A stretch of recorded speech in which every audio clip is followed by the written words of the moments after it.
একটা জবাব আজকে আমরা পেয়েছি, আমি একটু পড়ি। আবার সাবেক পররাষ্ট্রমন্ত্রী জনাব মোমেন আজকে একটা প্রোগ্রামে বলছেন এরকম, অনেকে বলবেন আমাদের কিছু অর্জন নেই, আমাদের দেশ থেকে কয়েক লাখ লোক ভারতে সহজে যাচ্ছে চিকিৎসার জন্য, সহজে যাচ্ছে বাজার টাজার করার জন্য, এটাই তো বড় অর্জন। যদি সম্পর্ক খারাপ থাকতো তাহলে কিন্তু খবর ছিল। এক্স্যাক্টলি উনি এই কথাগুলো আজকে বলেছেন।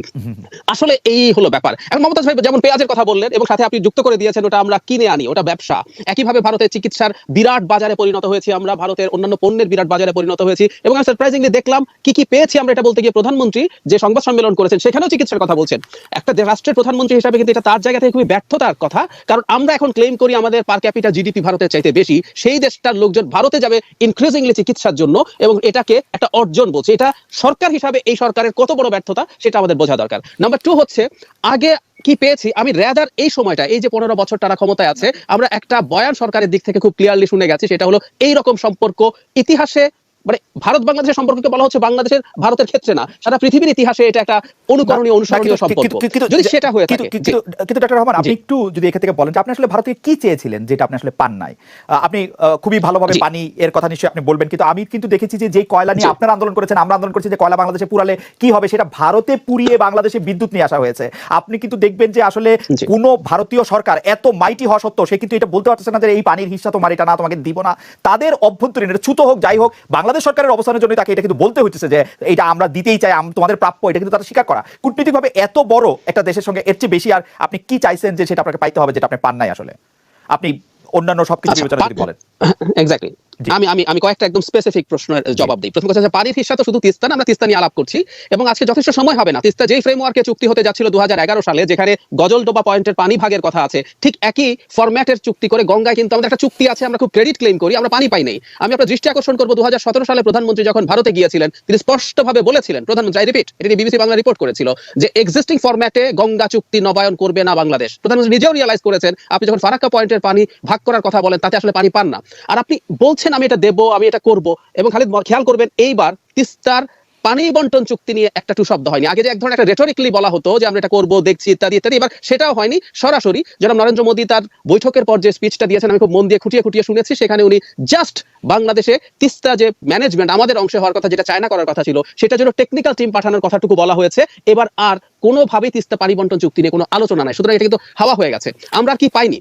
আপনি আমাদের ওই যথেষ্ট সময় নাই, না হয় আদানির যে চুক্তি হয়েছে কয়লা পুড়িয়ে, যেভাবে আমরা যে রকম একটা অসম চুক্তি, এটা নিয়ে রীতিমতো এখন সারা পৃথিবীতে আলোচনা আছে। এবং আমি ভারতেরই একটা উদাহরণ দেই, ভারতের কংগ্রেস তার সরকারকে, তখন মোদী সরকারকে এই প্রশ্ন করেছে রিপিটেডলি যে বাংলাদেশ সরকারের দুর্বলতার সুযোগ নিয়ে তুমি আদানির মতো এরকম একটা বিদ্যুৎ কেন্দ্রের মতো গোড্ডা পাওয়ার প্ল্যান্টকে উল্লেখ করে যে এটার মতো একটা চুক্তি তুমি চাপিয়ে দিয়েছো শুধুমাত্র তুমি বল প্রয়োগ করে, তুমি আমাদের একটা বন্ধু কংগ্রেস বলছে। আমার কাছে যেমন আপনি কংগ্রেসকে শুনেছেন, আপনি নিশ্চয়ই শুনেছেন যে আরো 3-4টে রাজ্যের মানুষ বলেছেন যে ভারতের এতগুলি রাজ্য, এতগুলি এনার্জি হাংরি, তোমার কারণে, তোমার সাথে বাংলাদেশের বেশি সম্পর্কের কারণে তুমি এই বিদ্যুৎ রপ্তানি করে দিচ্ছ, কয়লা পুরার কালিটা আমাদেরকে দিচ্ছ, বিদ্যুৎটা ওদেরকে দিচ্ছ, এইটা তোমার একটা অন্যায় করতেছো। এবং তুমি আদানিকে এই সুযোগটা করে দিচ্ছ যাতে সে ফরেন এক্সচেঞ্জের ক্ষেত্রে একটা বাড়তি সুবিধা পায়, টেরিফের ক্ষেত্রে একটা বাড়তি সুবিধা পায়। সেই কথাও কিন্তু শুনেছি যে বাংলাদেশ কিন্তু এখানে উইনার, বাংলাদেশ কিন্তু এখানে উইনার।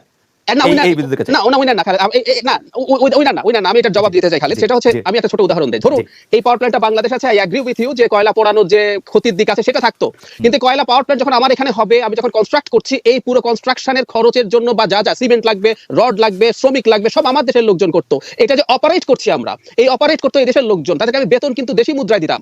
আমার এখানে শুধু কয়লাটা আমি ইম্পোর্ট করছি, ওই ইম্পোর্টের ফরেন কারেন্সিটা লাগতো, আমার যন্ত্রগুলো ক্যাপিটাল মেশিনারিজ লাগতো, আর বাকি সব কিন্তু আমি দেশি মুদ্রায় করতাম। সুতরাং 25 বছরের জন্য এখন যেটা দাঁড়াচ্ছে, আমার যাবতীয় এই যে বিদ্যুৎ বিক্রি করছে এর মধ্যে তার অপারেশনাল কস্ট পুরোটা আছে, বেতন আছে, আমাকে সব এখন ফরেন কারেন্সিতে দিতে হচ্ছে। আপনি খেয়াল করবেন, আপনি তো এন্ড প্রোডাক্ট দেখবেন যে আমরা আসলে বিদ্যুৎটা কয় টাকা ইউনিট দরে কিনতেছি এবং যত টাকা বিদ্যুৎ দরে ইউনিট দরে কিনতেছি না, এরপর আপনি দেখেন আপনার তো কয়লা ইম্পোর্ট করতে হয় না, আপনার তো যথেষ্ট কয়লা আছে, আপনি যদি এখানে কয়লাই পুরাবেন, আপনি তো এখানে বিদ্যুৎ কেন্দ্র করতে পারেন তো।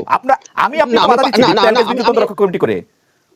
আচ্ছা আমি পারি, আমি ওটা পারি, কিন্তু আমি এন্ড পয়েন্টের জায়গায় একটু আবার ডিবেট করি। আমি একটা তাত্ত্বিকভাবে বলি, ধরুন 7 টাকা হচ্ছে এন্ড প্রাইস আমার এখানেও তার ওখানেও, কিন্তু আমার এখন ডিফারেন্সটা হচ্ছে আমি যদি 7 টাকা দেই, এই 7 টাকা আমাকে পুরো ফরেন কারেন্সিতে দিতে হয়, কিন্তু আমার এখানে যদি 7 টাকা আমি খরচ করি, সেই ক্ষেত্রে একটা পোরশন, এটা 1-2 টাকা কয়লার খরচ বা কিছু যন্ত্রপাতির খরচ আমাকে দিতে হতো ফরেন কারেন্সিতে, বাকি টাকা আমি লোকাল কারেন্সিতে দিতাম। আজকে আমরা সংকটে পড়ছি কিন্তু আমাদের ফরেন রিজার্ভের ক্রাইসিসের জন্য। আপনি খেয়াল করবেন আদানির একজন ডিরেক্টর বাংলাদেশে প্রাইভেট জেট নিয়ে এসেছিলেন, কারণ সে এখন টাকা পাচ্ছে না, কারণ এই পুরো টাকাটা তো তাকে ফরেন কারেন্সিতে দিতে হয়। ইন দ্যাট কনসিডারেশন এটার একটা সিরিয়াস প্রবলেম আছে।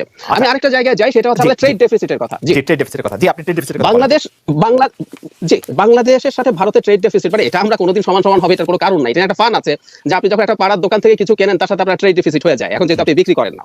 কিন্তু ভারতের সাথে আমাদের ট্রেড ডেফিসিট কতগুলো, এটা খুবই স্পষ্ট এখন সবার সামনে যে আপনি কতগুলো ট্যারিফ এবং নন ট্যারিফ ব্যারিয়ার দিয়ে বন্ধ করছেন, অথচ কি অসীম গ্যাপ আমাদের এখানে 15-16 বিলিয়ন ডলার তারা এক্সপোর্ট করে, আমরা টেনে 2 বিলিয়নও যাই না। আমি জাস্ট একটা এক্সাম্পল দিই, রিসেন্টলি প্রচুর কথা হচ্ছে এটা নিয়ে, আমাদের কিছু পাট পণ্য সেখানে বাজার পাচ্ছিল, আপনি একটা অ্যান্টি ডাম্পিং ট্যারিফ বসিয়ে দিলেন, বসিয়ে ওটা বন্ধ করে দিলেন। সো কোনো একটা জায়গায় আপনি কিছু দেখছেন না। আমি একটা কথা প্রায় সবসময় বলি, সেটা হচ্ছে অন্য সবকিছু বাদ দেন, একটা বর্ডার কিলিং যদি ভারত বন্ধ করতো টেকনিক্যালি তার সুবিধা হতো, এটার জন্য তার কোনো ফিনান্সিয়াল বা সিকিউরিটির কোনো রকম কোনো টেনশন হবে না। কিন্তু এই জিনিসটা হয়নি, প্রধানমন্ত্রী এই দফা ভারত থেকে আসা 2 দিনের মধ্যে কিলিংটা হয়েছে। আমার মনে হয় আপনাকে প্রচুর জন শুনতে চাচ্ছেন এবং প্রচুর দর্শক আপনাকে দেখছেন এবং অনেক প্রশ্ন থাকছে। আমি শুধু ছোট করে একটা প্রশ্ন এই পর্যায়ে করে রাখতে চাই, কারণ অনেকগুলি বিষয় নিয়ে আপনাকে কথা বলতে হবে। সেটি হচ্ছে যে আমি যদি বাংলাদেশ স্বাধীন হয়েছে আজকে 52 বছর বা 53 বছরের একটা হিসাব ধরি, এই 53 বছরের মধ্যে কোন সরকারের আমলে কি বাংলাদেশ ইন্ডিয়ার থেকে একটু উইন অবস্থায় ছিল বা বাংলাদেশ ইন্ডিয়ার থেকে একটু ভালো অবস্থান ছিল, বর্তমানে লুজ অবস্থান থেকে ওই সময় উইন অবস্থান ছিল, সেটা ঠিক কিনা আমি আপনাকে শুধু মনে করে দিতে চাই। 2001 সালে গ্যাস মাটির নিচে রেখে লাভ কি, এই বিএনপির অর্থমন্ত্রী জনাব সাইফুর রহমান বলেছিলেন যে সেটা দিল্লিতে তিনি পুরোটাই রপ্তানি করে দিতে চান।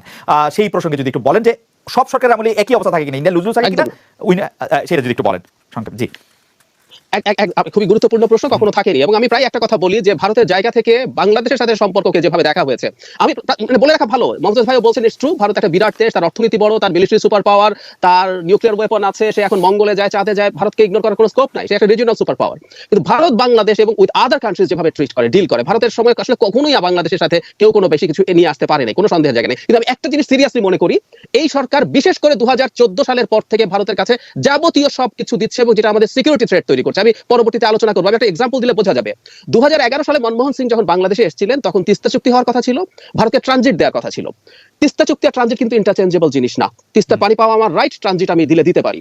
কিন্তু যখন ভারত তিস্তা চুক্তি সাইন করলো না, তখন কিন্তু শেখ হাসিনা সরকার ট্রানজিট চুক্তি সাইন করে না। খালি খেয়াল করুন, 8 সরকারটা কিন্তু একটা জনগণের ম্যান্ডেট প্রাপ্ত নির্বাচিত সরকার ছিল এবং সেই সরকারটা সেই গার্ডস ছিল, সে এটা বন্ধ করে দিয়েছিল। অথচ 14 সালের পরে আপনি ঠিকই ট্রানজিট দিলেন এবং সেই ট্রানজিটের জন্য সরকারের কমিটি যে পরিমাণ ট্যারিফের কথা বলা হয়েছিল তার 1/5 ট্যারিফে আপনি সেটা দিয়েছেন। তার মানে আমাদের আর্গুমেন্টের জায়গা হচ্ছে, কারণ আপনারা যে আর্গুমেন্ট করেছিলেন, মানে ট্রানজিট বিরোধীরা যে আর্গুমেন্ট করেছিল যে ভারত এটা সাংঘাতিকভাবে ব্যবহার করবে, ভারত এই করবে সেই করবে, ভারত তো এটা সেরকমভাবে ব্যবহার করে না। আর 2024 সালে এসে আমরা প্রতিবেশীর গাড়ি এরোপ্লেনে চলতে দিব, এটা যে কথাই বলতেছি সেটাই তো একটু বারবারই মনে হয়। ট্রানজিট তো মানে প্রতিবেশীর রাইট, আসলে আপনি যেটাকে বলতেছেন যে আমি দিব, এটা আসলে এমন কিছু দেওয়ার জিনিস না। না, আচ্ছা, ট্রানজিট শব্দটা আমিও বলেছি, খালি এখানে একটু কারেকশন আছে। ভারতের সাথে আমাদের আসলে ট্রানজিট হচ্ছে না, it's a corridor, I repeat. প্রধানমন্ত্রী তার সংবাদ সম্মেলনে ইউরোপের উদাহরণ দিয়েছেন, যেখানে একটা দেশ আরেকটা দেশকে ক্রস করে বিভিন্ন দেশে যেতে পারে। আমরা নেপাল ভুটানে যেতে চাই, আমরা ওদিকে পাকিস্তান আফগানিস্তানেও যেতে চাই। আমরা যদি সত্যিকার অর্থে ট্রানজিট যদি বোঝা হয়, আমরা কতগুলো করিডোর দিচ্ছি। করিডোর দেওয়ার ব্যাপারেও কিন্তু আমার এত রকম খুব বেশি উন্নাসিকতা নাই। আমি কথা বহুবার বলেছি, আমি ব্যক্তিগতভাবে বলেছি, যদি আমাদের একটা উইন সিচুয়েশন হয়, আজকে ডিটেইল আলোচনা হলে দেখানো যেতে পারে, আপনি কলকাতা থেকে ত্রিপুরা যদি বাংলাদেশের উপর দিয়ে যান, সেই ক্ষেত্রে আপনার যে পরিমাণ টাকা বেঁচে যায় তার সামান্যতম আপনি আমার সাথে শেয়ার করবেন, এটা হতে পারে না। নাম্বার 2, রিসেন্টলি যে চুক্তি হয়েছে, বিশেষ করে দর্শনা চিলাহাটি রুটে যে ট্রানজিট দেওয়া হচ্ছে, মানে করিডোর দেওয়া হচ্ছে, এটা আমাদের জন্য সিরিয়াস সিকিউরিটি থ্রেট। আমার মনে হয় সেই জায়গায় এই ঘটনাগুলো নিয়ে এই মালবাহী ইয়াটার কথা আমরা আসছে। আমি শুধু আপনাকে একটু বলে রাখি যে আপনার কথাতেই আমি একটু বলে রাখি যে আপনার কথাতেই বোঝা গেল যে পানি যদি না পান, শেখ হাসিনাকে কিন্তু বলতে পারেন যে শেখ হাসিনা এমন একজন প্রধানমন্ত্রী যিনি ভারত থেকে বলতে পারেন গঙ্গার পানি চুক্তি তিনি নবায়ন করবেন না, কারণ ভাববেন যে তিনি পানি পাচ্ছেন কতটুকু সেইটা। আর 2 হচ্ছে যে আপনি বলছিলেন যে কিছু কি আমরা পাবো না, আপনিও এইসব বিষয় নিয়ে আসলে গবেষণা করেন, অনেক কথা বলেন। একটি কলকাতা থেকে ত্রিপুরা একটি ট্রাক গেলে ও যতবার থামবে ততবার সে প্রাণের চকলেট, রাধুনির চিপস এগুলি কিনতে যায় এবং আমরা দেখেছি একটা বড় মার্কেট কিন্তু অলরেডি সৃষ্টি হচ্ছে, যেটা একটা বড় কারণ কিন্তু সেসব ট্রানজিট ট্রান্সপোর্ট দেওয়ার এইসব জায়গায়। আমি আবার আসবো আপনার কাছে, আমি তিস্তা প্রকল্পের একটা কথা বলতে চাই। অ্যাম্বাসেডর হোসেন, আমরা এত বিষয় নিয়ে একটা বস্তু খেয়াল করলাম যে তিস্তা ব্যারেজের ক্ষেত্রে এবার প্রধানমন্ত্রী সংবাদ সম্মেলনে বললেন, তার আগে আসলে ভারত সফরে যাওয়ার পরে তার কাউন্টার পার্টরাও এগুলি বলেছেন। আমি তার আগে দর্শকদের কাছে প্রশ্ন করেছিলাম যে প্রধানমন্ত্রী শেখ হাসিনা বলেছেন যে তিনি সবার সঙ্গে বন্ধুত্বপূর্ণ সম্পর্ক রেখে দেশের উন্নয়নে কাজ করে যাচ্ছেন। আপনারা তাই মনে হয় কিনা? শতকরা 8 ভাগ তাই মনে করেন, শতকরা 92 ভাগ মনে করেন যে তা না। আপনি খেয়াল করবেন যে তিস্তা চুক্তি কিন্তু মনমোহন সিং, এটি ডক্টর জাহিদ রহমান ঠিকই বলেছেন যে আমাদেরকে আমরা যখন মানে সাংবাদিকতা, মানে আমি বাংলাদেশে ছিলাম, আমি যখন আমাদের সহকর্মীরা সেখানে গিয়েছেন, মনমোহন সিং এর সফরের 2 দিন আগে কিন্তু কি সফরে আলোচনা হবে, এজেন্ডা হবে, সেগুলি আমরা রিপোর্ট করেছি। আমরা জানতাম দীপুমণি পররাষ্ট্রমন্ত্রী ছিলেন সেই সময় তিনি ভেহেমেন্টলি বলেছেন এবার চুক্তি স্বাক্ষর হয়ে যাবে, কিন্তু সেই চুক্তি স্বাক্ষর হয়নি। তিনি দোষ দিয়েছেন বা দায় দিয়েছেন যে মমতা ব্যানার্জি চান না সেজন্য চুক্তি স্বাক্ষর হয়নি। হাওয়েভার তিস্তার চুক্তির ব্যাপারে আমাদের কোনো রকম কোনো তৎপরতা হয় নাই। আপনি যদি তিস্তার খোঁজ নিয়ে দেখেন যে তিস্তার ক্ষেত্রে কিন্তু যে সময় আমাদের পানি দরকার না সে সময় পানি দিয়ে আমাদেরকে ভাসানো হচ্ছে, যে সময় পানি দরকার সে সময় আমাদেরকে কষ্ট দেওয়া হচ্ছে। সেই জন্য আমরা আসলে বাংলাদেশে পানি উন্নয়ন বোর্ড পাওয়ার চায় না যৌথভাবে প্রায় 3 বছর ধরে একটা সমীক্ষা করেছিল, যে সমীক্ষা করে সারা তিস্তা বাঁধের অঞ্চলে, তিস্তা অঞ্চলে একটা প্রকল্প করতে চেয়েছিল। সেইটার আওতায় ছিল নদী খনন, ভূমি উদ্ধার করে সেচ, নৌ চলাচল, পর্যটন, আবাসন ও শিল্পায়ন সম্ভাবনা। এবার হঠাৎ করে মানে আমরা কেউই কিন্তু এটা সম্পর্কে কিছু জানতাম না, ভারত বলল যে এই প্রকল্পটা তারা করতে চায়, এবং তখন শেখ হাসিনা দেখা গেল যে এবার সংবাদ সম্মেলনে যে ইঙ্গিত দিচ্ছেন, বলছেন যে তিনি ভারতের সঙ্গে করতে আসলে বেশি আগ্রহী। এরকম আর কতদিন চলবে আসলে আপনি যদি একটু বলতেন। তিস্তা প্রজেক্ট আমরা চীনের সাথে করতে পারবো না, 3 বছর ধরে এটা হবে, আর এটা এখন ইন্ডিয়া করতে হবে, একটু যদি বলেন। তিস্তার ব্যাপারে আমি বলি, তিস্তার ব্যাপারটা যখন তিস্তা পানি বা বন্টনের ব্যবস্থাটা যখন হলো না, তিস্তার চুক্তিটা যখন হলো না, তখন তারপরে কিন্তু আলোচনা অনেকদিন ধরেই তিস্তার ব্যাপারে কোনো আলোচনাই হচ্ছিল না। তো ইদানিং কালে আবার আমরা লক্ষ্য করলাম তিস্তা নিয়ে আবার বেশ আলোচনা হচ্ছে, এবং শেষ পর্যন্ত একটি জায়গায় এসছে যে তিস্তা পানি ম্যানেজমেন্টের ব্যাপারটা এসছে। কিন্তু তিস্তা পানিটা এসলে ধারণ করে রাখা, এবং আপনি যেটা বললেন বর্ষাকালে পানি যখন থাকে তখন এটা পানি বেশি এসে যায় বা ছেড়ে দেওয়া হয়, এবং যখন ড্রাই সিজন আসে আপনি তখন আর পানি পাওয়া যায় না। সুতরাং এই জায়গাটা ম্যানেজমেন্টের জায়গাটা কিন্তু আজকে এই জায়গাটা এসছে, এবং সেই ক্ষেত্রে ভারত তার আগ্রহ প্রকাশ করেছে। আমরা জানি, আপনারা সবাই জানি, চীন এই ব্যাপারে একটি তার ইন্টারেস্ট শো করেছিল এবং তার কথাবার্তা চলছিল। এখন আপনি জানেন যে মাননীয় প্রধানমন্ত্রী কিন্তু একটা কথা বলেছেন যে আমি যার কাছ থেকে ভালো সুবিধা পাবো, সে ভারত হোক আর চীন হোক। যদি উনি চীনের কথা উল্লেখ করেন সরাসরি, ইনডাইরেক্টলি বলেছেন আমি যার কাছে পাবো ভালো, আমি তার সাথে এই চুক্তিতে যাবো। আপনার জন্য একটি মানে ভবিষ্যৎবাণী বলার একটা আহ্বান, আপনার কাছে কি মনে হয় যে এই তিস্তা প্রজেক্টের ক্ষেত্রে আসলে কে বেশি সুবিধা দিয়েছে বলে শেখ হাসিনা অনুভব করবেন? না, তিস্তার সুবিধাটা কে ভালো দিবে, সুবিধা রাইট, কে ভালো করতে পারবে, দিতে পারবে, এবং এটা প্রজেক্টটা সময় মতো শেষ হবে, সবকিছু মিলে আমি সংক্ষেপে যদি বলি যে আপনি যেটা বলেন যে ভালো কার কাছ থেকে ভালো কে করবে, ভালো সুবিধা কে পারবো, সেই ক্ষেত্রে যদি আপনি বলেন, আমি মনে করি এইসব বড় প্রজেক্টের ম্যানেজমেন্টের ক্ষেত্রে কিন্তু চীন এগিয়ে আছে, এটা আমাদের অস্বীকার করার কোনো উপায় নাই।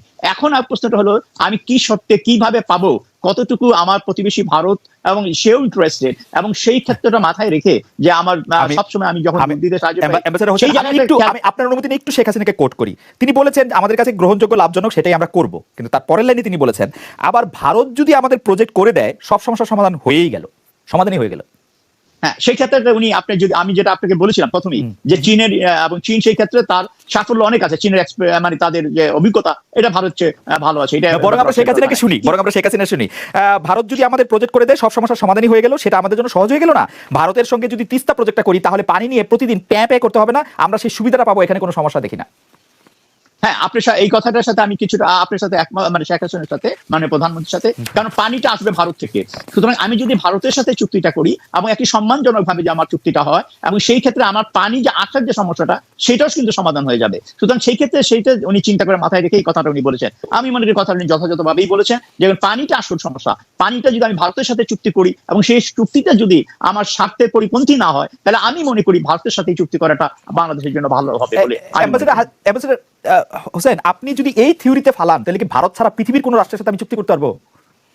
না, পৃথিবীর অন্য কোনো রাষ্ট্র এখানে আমি মনে করি না এই প্রজেক্টে এত ইন্টারেস্ট করবে। একমাত্র যেমন ধরেন আমি কোনো খাদ্য কিনবো, আমি এটা ব্রাজিল থেকে না কিনে ইন্ডিয়া থেকে কিনা ঠিক হবে? আমি কারোর আমদানি করবো, এক্সপার্ট লোক আমদানি করবো, আমার ইন্ডিয়া থেকে আমদানি করা ঠিক হবে? আমরা একই সাগর, একই আকাশ, একই নদী, একই সাংস্কৃতিক লোক, আমরা তো ভারত ছাড়া কোনো চিন্তাই করতে পারবো না তাহলে। এবং শেখ হাসিনা এইভাবে ভারত ছাড়া আপনি বলেছেন, এই আমরা আজকে আলোচনা আমরা এসেছি, ভারত ছাড়া আমরা করেছি না, পদ্মা ব্রিজ করেছি না, আমরা নিউক্লিয়ার পাওয়ার প্ল্যান্ট করেছি না, আমরা কি টানেল করেছি না, বঙ্গবন্ধু টানেল করেছি না, আমরা কি মেট্রো রেল করেছি না, আমরা কি আপনার যে ডিপ সি পোর্ট করেছি না? তো এগুলো কি ভারতে? এগুলো মোটেও সবগুলো একটা ভারতে করা প্রজেক্ট না। আপনার সেখানে চায়নার বেশি অধিকাংশগুলো চায়নার প্রজেক্ট, ভারতের প্রজেক্ট মনে হয়। হোসেন, আপনার কাছে মনে হয় ভারত করতে চাইলে কর্ণফুলীটাও আমরা ভারতকে দিয়ে করাতাম? আমার ভারত যদি করতে পারতো, মানে ইন্টারেস্ট শো করতো, এবং সে করেছে, তার টানেল যে নাই, তার নিজের দেশে আমাদের কি করার ব্যাপারে যদি ইন্টারেস্ট শো করতো, তাহলে আমরা চীনকে বাদ দিয়ে ভারতকে নিয়ে করতাম না? আমরা যদি আমি যদি সেই সুবিধাটা পেতাম, সেই অর্থনৈতিক সুবিধা, আমার ইনভেস্টমেন্ট তারা যদি সেইভাবে করতো, এবং ইনভেস্টমেন্ট করার ক্ষেত্রে যে সমস্ত শর্তগুলো আছে সেগুলো যদি তারা আমাকে সঠিক পূরণ করতো, এবং আমি যদি লাভজনক মনে করতাম তাকে দিয়ে, অবশ্যই আমি তাকে দিয়ে করতাম। কেন করবো না? আজকে ভারত কেন, আজকে অন্য কোনো দেশ আছে, আমেরিকা হোক, রাশিয়া হোক, বা যারাই হোক, জাপান হোক, আপনার জাপান করছে না, মেট্রো রেল করেছে, আমার ব্রিজ গুলো করে দিয়েছে না, চিটাঙ্গে যে সবগুলো ডবল ব্রিজ হয়েছে, তো আপনার এই যে নতুন বঙ্গবন্ধু ব্রিজটা, রেলওয়ে ব্রিজ করে দিচ্ছে না জাপান। সুতরাং আমার স্বার্থ যেখানে আমি দেখবো যাকে দিয়ে এই প্রজেক্টটা আমার জন্য লাভজনক হবে এবং অর্থনৈতিক ভাবে আমি সাহায্য পাবো, আমি তার কাছেই যাবো। এই ক্ষেত্রে আমাদের হাতের সামনে বদ্ধ মুষ্টি আমাদের হিমালয়কে আড়াল করতেছে না তো? মানে আমরা শুধু মানে আমাদের টানেল ভিশনটা শুধু ভারতের দিকে না তো, না মানে পররাষ্ট্র নীতির ক্ষেত্রে কি মনে হয় আপনার কাছে? না, ভারতের দেখতে পাচ্ছি আসলে। না না, আমাদের আজকে যদি আপনি বলেন আজকে বাংলাদেশের যে অবস্থাটা, যেটা আমি কিছুটা বলেছিলাম যে আজকে ভৌগোলিক অবস্থা, আমরা বাংলাদেশ ছোট রাষ্ট্র, ক্ষুদ্র রাষ্ট্র, ছোট অর্থনীতি সবই আছে, ঠিক আছে, কিন্তু ভৌগোলিক অবস্থার কারণে আমরা অত্যন্ত গুরুত্বপূর্ণ জায়গায় আছি আমরা, যেই কারণে আপনি দেখেছেন নির্বাচনের আগে একটি বছর মার্কিন যুক্তরাষ্ট্রের সকল স্তরে, তাদের উচ্চ স্তরে সকল লেভেলে বিভিন্ন দেখেছেন, আমাদের এই ভূ রাজনৈতিক গুরুত্বের প্রসঙ্গটা আমরা পরের প্রসঙ্গে আসবো। আমরা একটু ডক্টর জাহেদের কাছে যাই। ডক্টর জাহেদ, আসলে কি আপনি ওই জায়গাটা থেকে যদি একটু বলেন, যেহেতু আপনি একটি রাজনৈতিক দলের সক্রিয় নেতা, আমি ওই জায়গা থেকে একটু বলি যে বাংলাদেশের ভারত বিরোধিতা যতটা না ইনসাফের এবং যৌক্তিক, তার চেয়ে অনেক বেশি এটা পপুলিস্ট, এবং আমাদের রাজনীতিটাই আসলে তাই। 1947-এর পর থেকে এই রাজনীতিটার মধ্যে আসলে ভারতের বিপক্ষে কথা বলা, ভারতের বিপক্ষে কোন একটা অবস্থান নেওয়া, এইটা এক ধরনের গ্যালারি শো এর মতো আমাদের পপুলিস্ট ঘরানার মধ্যে থেকে এটা অনেক কাজে লাগে, এবং সেইটাই কি আসলে বেশি ব্যবহার করা হয়? মানে যুক্তি তো কিছু থাকবেই, এত বড় দেশ, ব্রাজিলের বিরুদ্ধেও আসলে উরুগুয়ে, আর্জেন্টিনার, চিলির অনেক রকম যুক্তি আছে, আমেরিকার বিরুদ্ধেও আসলে এরকম আছে, ছোট দেশগুলি, সেন্ট্রাল আমেরিকার ছোট দেশগুলির। ভারতের ক্ষেত্রে কি স্পষ্ট যে ঐতিহাসিক কারণে এবং এই রাজনৈতিক ফয়দাটা পাওয়ার জন্য এটা এক ধরনের চেষ্টা কিনা, মানে স্বার্থবাদ কিনা, যেটা আসলে আমি ওরকম বলতে চাই না যে পাকিস্তানের দালালরা, কিন্তু আমি বলতে চাই যে রাজনীতিটাই এইটা, আপনি ভারতকে 2টা গালি দিবেন, আপনার ভোট 2টা বাড়বে, বা লোক আপনাকে 2টা পছন্দ বেশি করবে, এইটা কিনা, এটা জায়গাতে যদি একটু ধন্যবাদ খালেদ। আমার একটা রাজনৈতিক পরিচয় আছে, কিন্তু আমি একটা জিনিস চেষ্টা করেছি, হয়তো এটা টিপিক্যাল রাজনীতির সাথে যায় না, আমি সবসময় একটু সাবস্ট্যান্টিভ থাকার চেষ্টা করেছি। আমি যা বলি অন্তত যুক্তি তথ্য দিয়ে কথা বলার চেষ্টা করি। মানে ভারতের সাথে আমি এমন কথাও ব্যক্তিগতভাবে বলেছি যে একটা বড় পাওয়ারের সাথে যখন আপনি নেগোশিয়েট করেন, I am not that stupid যে আমি সবকিছু একেবারে সমান হয়ে যাবে, আমি এটা মনে করি না। আমি পৃথিবী বুঝি, জিওপলিটিক্স বোঝার চেষ্টা করি, ইন্টারন্যাশনাল পলিটিক্স বোঝার চেষ্টা করি। অনেক ক্ষেত্রে আমাদের অনেক আনরিজলভড ইস্যু থাকবে, ভারত আমাদের কাছ থেকে মানে তুলনামূলকভাবে বেশি কিছু পাবে, এটার জন্য আমি প্রস্তুত আছি। রিসেন্টলি সমস্যা যেটা হয়েছে, যে কথাটা বলছি যে আমরা কিছু পাচ্ছি না, রাদার তারা তাদের এমন কিছু জিনিস নিচ্ছে যেগুলো দীর্ঘমেয়াদে আমাদের জন্য ক্ষতিকর হবে, অন্য সবকিছু ছড়িয়ে রাখি। এটা তো এখন খুব অবভিয়াস যে বাংলাদেশের একটা ডেমোক্রেটিক প্রসেস পুরো নষ্ট করে দিয়েছে এই রাষ্ট্রটা। সুতরাং এর মধ্যে তো কোনো কনফিউশনের কিছু নাই। ভারত যেভাবে বলেছে, ভারতের একজন এক্স রাষ্ট্রদূত যিনি প্রফেশনাল কূটনীতিবিদ, তিনি বলেছেন আমরা দেখেছি, এমনকি 2+2 মিটিং এর পর ভারতের পররাষ্ট্র সচিব কোয়াত্রা তো ওনাদের অফিসিয়াল ভাষ্য আমাদের সামনে এনে হাজির করেছেন। সুতরাং একটা রাষ্ট্র যখন আরেকটা রাষ্ট্রের মধ্যে পেনিট্রেট করে এই ধরনের পরিস্থিতি তৈরি করে, আমি আর সব সরিয়ে রাখি, বাংলাদেশের মানুষ গণতন্ত্র দিয়ে দেশটাকে কি করতে না করতো, কি করতে পারতো না পারতো, ইটস এ ডিফারেন্ট ডিবেট। কিন্তু এটা 14 সালের পর থেকে, 14 সালে সেই সুজাতা সিং যখন এসছে, তারপর থেকে আজ পর্যন্ত ভারতের প্রভাবের কারণে এই ক্ষতিটা আমাদের হয়েছে, এটা তো ফ্যাক্ট। সুতরাং মানুষ যখন ভেতরে ক্ষুব্ধতা থাকে, এবং আপনি খেয়াল করবেন যে এটা আপস এন্ড ডাউনস আছে, ভারত এক সময় যতটুকু ক্ষুব্ধতা ছিল সেটা বাড়া কম সত্যি বলছেন যে ভারতের প্রভাবের কারণে বাংলাদেশের মানুষের মধ্যে এই সরকারকে পছন্দ করে না, তবু গণ আন্দোলন বাধা মানছে না, মানে গণ আন্দোলন জোটবদ্ধ হচ্ছে না, এটা কি সত্যি, মানে এটা সত্যি আপনি মনে করেন যে ভারতের প্রভাবের কারণে শেখ হাসিনাকে রাখার জন্য তারা চেষ্টা করতে পারেন, কিন্তু বাংলাদেশের মানুষের জাগরণটা হচ্ছে না, কারণ ভারত এখানের মধ্যে শেখ হাসিনাকে সাহায্য করছে? ব্যাপারটা কি এরকম? আমি জাগরণের ব্যাপার বলছি না, জাগরণ হচ্ছে না কথাটাও সেটা পুরোপুরি না। একটু খেয়াল করি, আমরা জাগরণ আসলে আমরা কিভাবে হতে দেব, কতটুকু হতে দেব, সেটা ডিপেন্ড করে সরকার হিসাবে আপনার পায়ের নিচে কতটা মাটি আছে। তাহলে আমি এই আলোচনা করতে প্রস্তুত আছি যে কোনো একটা গণজাগরণও সেই অর্থে কখনো শেষ পর্যন্ত সাকসেসফুল হয় না যদি সেটার সাথে অনেকগুলো ইন্টারন্যাশনাল ইকুয়েশনস কাজ না করে। এরশাদ পতন যে বাংলাদেশে শুধু গণজাগরণ দিয়ে হয়েছে, আমি এটাকে রিনাউন্স করি, আই এম সরি। আমি রিসেন্ট একটা আন্দোলনের কথা বলি, সেটা হচ্ছে ভেনেজুয়েলাতে নিকোলা মাদুরোর বিরুদ্ধে অবিশ্বাস্য পিপলস আপরাইজিং হয়েছে, কারণ উনি অজনপ্রিয় ছিলেন, ভোটে কারচুপি করেছেন, আমেরিকা এবং ওয়েস্ট তার পক্ষে গিয়ে দাঁড়িয়েছে, সেটাকে তারা উস্কেছে, এটা তারা করেছে, শেষ পর্যন্ত ইট ফেইলড। কারণ হচ্ছে মাদুরোর পেছনে এসে যেহেতু আমেরিকা এবং ওয়েস্ট ওখানে ছিল, চায়না রাশিয়া অত্যন্ত স্ট্রংলি গিয়ে দাঁড়িয়েছে, এবং শেষ পর্যন্ত সে আপরাইজিং কাজ করেনি। সো আমি যে কথাটা বলতে যাচ্ছি, এই প্রসঙ্গে আমার শেষ প্রশ্ন, যে তাইলে কি আপনি বলতে চান যতদিন পর্যন্ত ভারত এই আপরাইজিংকে সমর্থন না করবে, এই ভারত মানে ইন্টারন্যাশনাল ইকুয়েশনস, এবং ভারত এটা যতদিন পর্যন্ত না করবে ততদিন বহাল তবিয়তে শেখ হাসিনা এরকম ভাবেই ক্ষমতায় থাকবেন, এবং জনগণকে এটা মেনে নিতে হবে, এইটাই থাকবে? আপনি কি এইটাই মনে করেন যে মানে ভারতটাই এখানে গুরুত্বপূর্ণ?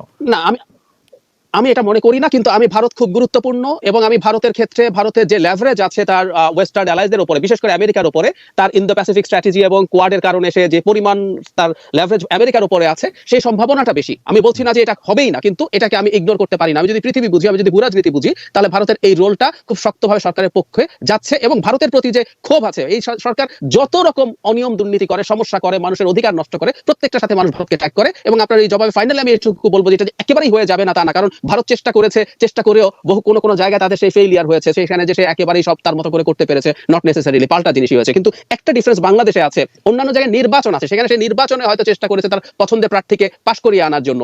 মালদ্বীপসে সে চেষ্টা করে, শ্রীলঙ্কা যখন সিরিসেনা প্রেসিডেন্ট হয়েছে, আপনার রাজাপাকসাকে সরিয়ে ভারত চেষ্টা করেছে, তাদের রীতিমতো গোয়েন্দা সংস্থার লোককে বহিষ্কার করেছিল শ্রীলঙ্কা, কিন্তু তারা নির্বাচন দিয়ে পাশ করিয়ে আনার চেষ্টা করেছে। কিন্তু বাংলাদেশের ক্ষেত্রে একটা ডিফারেন্ট সিনারিও হচ্ছে, সরকার যে মারাত্মক ফোর্স অ্যাপ্লাই করে, সেই ফোর্স অ্যাপ্লাই করার জন্য যদি ভারত মনে করে যে you can do anything to be in power, আমি তোমাকে রাখার চেষ্টা করব, সেটা অনেকটাই সরকারকে শক্তিশালী করে। এটা আমি মানতে প্রস্তুত আছি। এবং আমি এই প্রসঙ্গে একটু বলে রাখি, যদি ভারতের কেউ দেখে থাকেন, শর্ট টার্মে ভারতের হয়তো কিছু গেইন হচ্ছে, কিন্তু লং টার্মে ভারত আসলে এটা তার ইন্টারন্যাশনাল যে পলিটিক্সের হিসাব করি ক্ষতি হচ্ছে। সাউথ এশিয়াতে কোনো অ্যালাই নেই, আজকে ভারতে এই আলোচনাগুলো হচ্ছে, মালদ্বীপসে নেই, নেপালে নেই, শ্রীলঙ্কায় নেই, ভুটান পর্যন্ত এখন, যে ভুটানের স্বাধীন পররাষ্ট্রনীতি বলে কিছু ছিল না, তারা এখন চায়নার সাথে দোকলাম নিয়ে আলোচনা করে সেটা সেটেলও করে ফেলতে পারে, সেই পরিস্থিতি তৈরি হয়েছে। সুতরাং আমি মনে করি ফর দ্য টাইমিং তারা করছে, কিন্তু লং টার্মে তাদের এটা ক্ষতি হবে।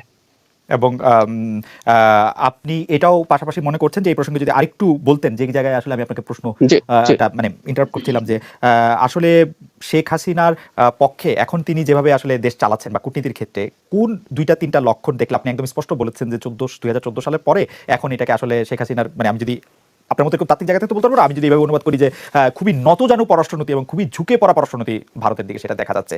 যে এটার ক্ষেত্রে আমি প্রমাণ দিচ্ছি। এটা যদি আমি প্রমাণ দিচ্ছি আপনার, আমি বিরাট একটা লিস্ট দিতে পারি। আমি প্রথম লিস্ট দিচ্ছি, বাংলাদেশের ডিপ সি পোর্ট সবচেয়ে বেশি ফিজিবল হতো সোনাদিয়াতে। অনেকগুলো স্টাডি আছে, দীর্ঘদিন থেকে আমরা স্টাডি করে গেছি। প্রধানমন্ত্রী যখন চীনে গেছেন, আমি ভুল না করলে এটা 14 বা 15 বা 16 সালের দিকে, তখন সোনাদিয়া ডিপ সি পোর্টে চুক্তি হওয়ার কথা ছিল ভারতের সাথে।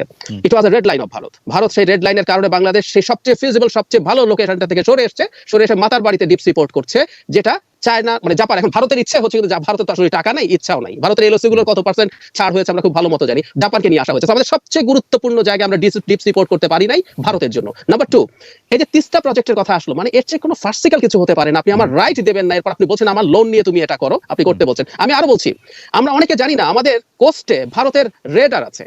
2018 নির্বাচনের পর 19 সালে গিয়ে এই চুক্তি করে আসা হয়েছিল, প্রত্যেকটা নির্বাচনের পর এই ধরনের ঘটনা ঘটবে। আমাদের কোস্টে আমাদের তো সাবমেরিন আছে, আমাদের সাথে তো পানি সীমা শুধুমাত্র ভারতের সঙ্গে। আমরা তো ভারতকে দেখার জন্য চীন থেকে সাবমেরিন নিলাম, আমরা সাবমেরিন নিলাম, কিন্তু আমার কোস্টে আমি ভারতকে কেন রেডার লাগাতে দেব? আমার কোস্টে ভারতের রেডার থাকবে কেন? No way. আমার কোস্টের রেডারটা আমার কোস্টে বসে সে সার্ভেইলেন্স করছে। আমার কোস্টের রেডারটার ক্ষেত্রে আমি আরো কিছু উদাহরণ দেই। জি, আরো কিছু উদাহরণ দেন প্লিজ। তাহলে আমি আরো কয়েকটা উদাহরণ দেই। জি দেন। রূপপুর পারমাণবিক বিদ্যুৎ কেন্দ্র আপনি করেছেন, এটার মতো স্পর্শকাতর কোনো স্থাপনা নেই। আমাদের বিরাট একটা পার্সেন্টেজ লোকজন ওখানে আছে এবং ভবিষ্যতে কাজ করবে ভারতীয়রা।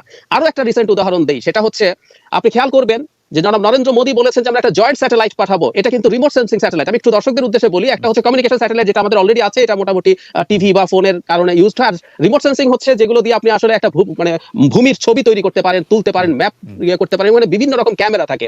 সো আমরা যদি একটা রিমোট সেন্সিং স্যাটেলাইট পাঠাই, ভারত ইনফ্যাক্ট আমাদের দেশের ভূমির ছবি তুলে নিতে পারে, সেটা সমস্যা নেই। কিন্তু আমি যেটা পাঠাবো সেটার মধ্যেও ভারত আছে, এটা যৌথ হবে। সুতরাং আমি আমার সিকিউরিটির প্রয়োজনে কি করছি না করছি সব ডেটা ভারতের কাছে থাকবে। আরেকটা জায়গা আপনি বলছেন যৌথটার ক্ষেত্রে আমি আর আসামের কোনো ছবি তুলবো না, মানে ভারতেই শুধু আমার সিলেটের ছবি তুলবে না। আমি তুলবো, কিন্তু আমি কি করছি? একটা বড় রাষ্ট্র হিসেবে তো ভারতের জন্য বেশি ঝুঁকিপূর্ণ ডক্টর রহমান, এটা ভারতের জন্য ওর হারানোর জায়গা বেশি না, একেবারেই না।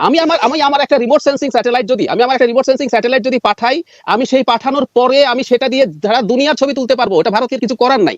কিন্তু খেয়াল করুন, আমার রিমোট সেন্সিং স্যাটেলাইট এটা ভারতের ব্যাপার না। কিন্তু একটু বলি, অনেক মানে প্রাইভেট কোম্পানির এরকম স্যাটেলাইট আছে। রাশিয়া ইউক্রেন যুদ্ধে কিন্তু প্রাইভেট কোম্পানি বিক্রি করেছে। কিন্তু আমি বলছি, আমার মনে পাশাপাশি দুটি দেশের মধ্যে থেকে কেউ যখন কোনো রিমোট মানে দূর নিয়ন্ত্রিত সেন্সর বিশিষ্ট কোনো স্যাটেলাইট কোথাও পাঠায়, তখন সেটা প্রতিবেশী রাষ্ট্রেরও ছবি তুলতে হবে। এটা যৌথভাবেই পাঠায়। আমি যৌথভাবে পাঠালে যারা শুনি নাই, জার্মানি আর ফ্রান্স এত বছর যুদ্ধ করেছে, তারা পাঠায় একসঙ্গে পাঠায়, একলাই যৌথই পাঠায়। কিন্তু আমরা আসলে ভারতে অনেকগুলি পার্সোনাল প্রচুর আছে। না আমি পার্সোনাল আছে, আমি মানি কিন্তু যৌথ প্রচুর আছে, পাকিস্তানের যৌথ প্রচুর আছে, পার্সোনাল তো থাকবেই। এখন তো স্যাটেলাইট এমন হয়েছে, কয়েকদিন পরে যে কেউ আসলে স্যাটেলাইট উড়াবে, কমার্শিয়াল উড়াবে। আচ্ছা, আমি একটু কতগুলি যৌক্তিক প্রসঙ্গ একদম তুলেছেন 2014 সালের এর জায়গা থেকে। জনাব মমতাজ হোসেন, আপনি যদি খুব দ্রুত এগুলি একটু অ্যাড্রেস করেন। একটা হচ্ছে যে মাতার বাড়িটা আসলে সত্যি আমি যখন এটা মনে করি, তখন আমি এটা কারো কাছে কোনো ব্যাখ্যা পাই না, কেন এটাকে মাতার বাড়িতে আসতে হলো, কেন এটা জাপান হতে হলো, কেন এটা এখান থেকে সোনাদিয়া থেকে সরলো। তিস্তার ক্ষেত্রে প্রজেক্টের কথা আপনি একটু বলেছেন, আমাদের কোস্টের রাডার, এটার অবশ্য সত্যতা আমি জানি না, 2-4 জন এটাতে কথা বলছেন যে এটার মধ্যে থেকে এটা আসলে আছে কিনা, এটা থাকলে কতখানি। রূপপুরের ক্ষেত্রে যেটি হয়েছে, যেটি ডাক্তার রহমান নিশ্চয় সময় পেলে বলতেন, যে এইটা রাসানরা করলেও এইটার ক্ষেত্রে কাজের কন্ট্রাক্টর এখানে কারা কাজ করবেন না করবেন, সেটা একটা বড় অংশ ভারতীয় লোকদের করা হয়েছে। মানে ব্যাপারটা এরকম না, কিন্তু খুব স্পেশালাইজড কাজ, মানে যে কাজ যে কেউ করতে পারবে। অনেক আনস্কিল কাজও এখান থেকে ভারত থেকে লোক এসে এটার মধ্যে করবে। কেন এটার কোন একটা যুক্তি আপনি যদি একটু আমাদেরকে একটু বলেন। আমাদের আরো অনেক প্রশ্ন আছে, এই কয়েকটা যদি একটু বলেন স্পেসিফিক উনি বলেছেন বলেছেন 2014 সালে পরে কথা। হ্যাঁ, অনেকগুলো প্রশ্ন এখানে অবতারণা হয়েছে, হ্যাঁ, যেগুলো খুব সংক্ষেপে বলতে হবে আমাকে। সেটা হলো যে প্রথমত উনি বলেছেন যে আপনার সোনাদিয়া যে ডিপ সি পোর্ট করার কথা ছিল সেটা কেন মাতাবাড়ি সরে আসলো। এটা আপনি জানেন জাপান তাদের স্ট্র্যাটেজিক তারা যে আপনার যে স্টাডি করেছে এবং সেই কারণেই সেই জায়গা থেকে ওইটা বেটার মনে করেছে। আমার দৃষ্টিতে আমি যতটুকু খবর পেয়েছি সেটা হলো তাদের ফিনান্সিয়াল যে ইনভেস্টমেন্টটা তারা মনে করেছে ওখানে না করে এখানে করাটা বেটার, এবং যে ইনফ্রাস্ট্রাকচার তৈরি করবো ওখানের মধ্যে সেটা তার ওখান থেকে এখানে জায়গাটা বেটার তাদের কাছে মনে হয়েছে। এই কারণে জাপান কিন্তু ইনভলভমেন্ট হয়েছে, তাদের ফিনান্সিয়াল ইনভলভমেন্টটা তারা করেছে। এখন ইন্ডিয়া যখন তার সে পারেনি, যখন আপনার কাছে কি মনে হয় না যে এইসব ক্ষেত্রে আসলে একটা খুব ব্যাখ্যা দেওয়া হয়, মানে এইটা আমি এই ফল্ট লাইনের জন্য এখানে করতেছি না, এইখান থেকে আমি এই মিনিট এত ডিগ্রি এত মিনিট আমি এটা সরতেছি, সেটা একটা যৌক্তিক কারণ দেখা, একটা কাজের পয়সা খরচ করে এটা সরানোর পরে তারপরে এটা সরিয়ে নেওয়ার আসার ক্ষেত্রে আপনার কি কোনো ব্যাখ্যা জানা আছে? আমি কিন্তু এর জন্য কৌতূহলী, আমি কিন্তু দেখেছিলাম কেন সোনাদিয়া থেকে এই মাতারবাড়ির জার্নিটা, এটার কোনো ব্যাখ্যা আমি পাই নাই এখন পর্যন্ত। না, ব্যাখ্যাটা আপনি যদি আমি সহজভাবে বলে দিই তাহলে ওই জিনিসটা হলো যে এটা প্রথম ভারতও করতে চেয়েছিল, যখন ভারত দেখেছে তার পক্ষে সম্ভব না এখানে, তখন জাপান এগিয়ে এসছে। জাপান তখন তার ফিজিবিলিটি স্টাডি করে তখন জাপান বলেছে না এখানে আমাকে মাতাবাড়িতে হলে আমার ইনভেস্টমেন্টটা আমার জন্য ভালো হয় এবং অন্য ফ্যাসিলিটিস গুলো ভালো হয়। জাস্ট এই একটি কারণ ছাড়া আর কোনো চীনকে আমরা বাদ দিলাম।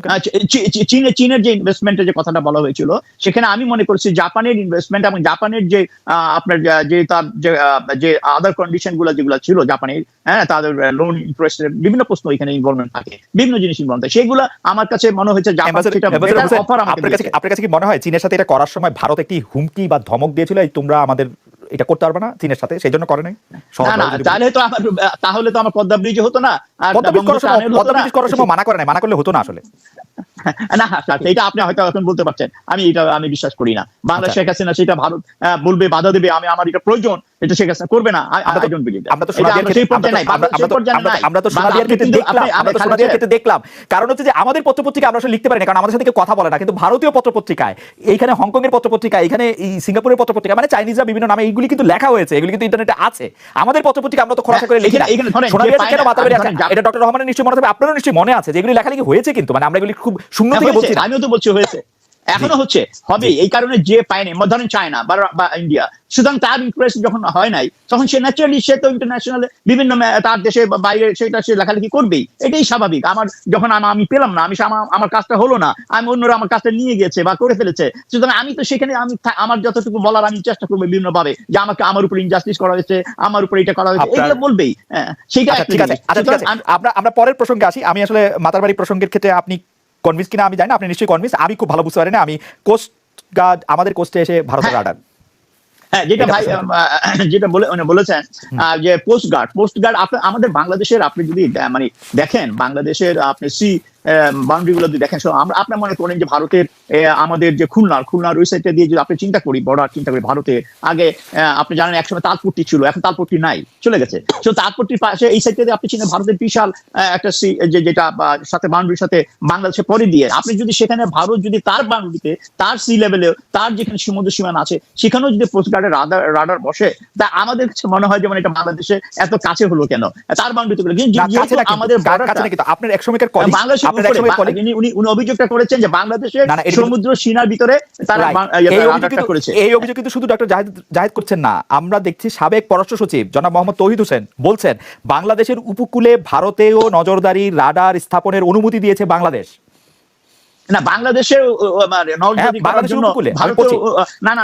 আমি এই জায়গাটা আসি, আপনাকে বলি বাংলাদেশের সমুদ্রে নজরদারি করার জন্য ভারতকে অনুমতি দেওয়ার প্রয়োজন নাই। ভারতে নিজের স্বার্থে বে অফ বেঙ্গলে তার অবজারভেশন, তার প্রবলেম হচ্ছে স্থাপনাটা বাংলাদেশে, ভারতীয় এয়ারফোর্সের একটা রাডার বাংলাদেশে বসানো হয়েছে কিনা এটা কি আপনি জানেন? মানে এটা কি হয়েছে আসলে?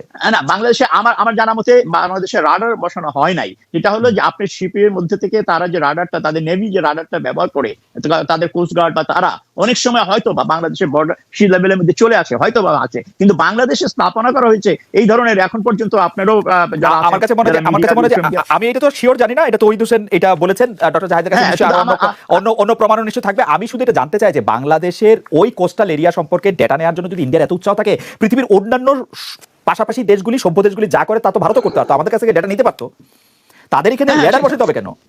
না তাদের এখানে রাডার বসানো, তাদের বাংলাদেশের জন্য, বাংলাদেশ থেকে তথ্য বাংলাদেশে কোথায় কি হচ্ছে সমুদ্র বেঙ্গলে, সেটার জন্য তার রাডার বসানোর তার প্রয়োজন নেই।